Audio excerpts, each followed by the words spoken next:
Former Prime Minister Theresa May's withdrawal agreement was specifically designed to keep the UK as close to the EU as possible, with a view to rejoining the bloc within 10 years, a Brexiteer has claimed.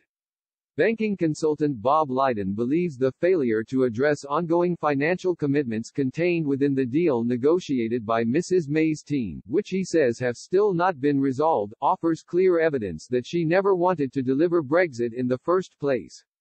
Mrs. May's thrice-rejected withdrawal agreement proved to be her downfall, but apart from the EU's agreement to dump the backstop proposal in relation to Northern Ireland's border with the Republic, it forms the basis for the deal her successor Boris Johnson signed last November.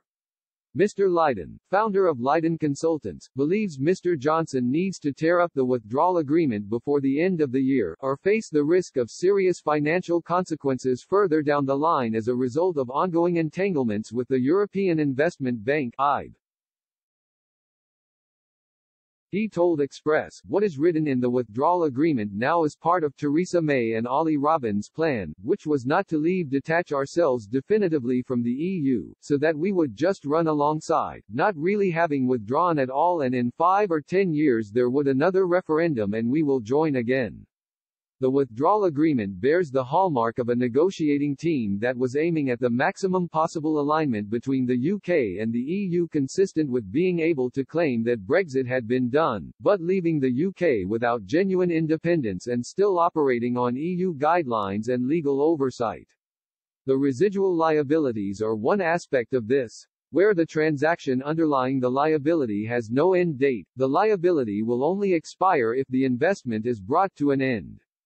Mr. Lydon added, an example would be the European Investment Bank (EIB), through its subsidiary the European Investment Fund, issuing a so-called equity commitment to a green energy project in the context of InvestEU.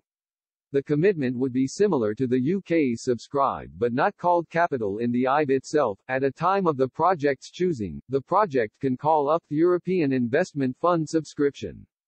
The subscription is into shares, which only cease to exist if the project is put into liquidation.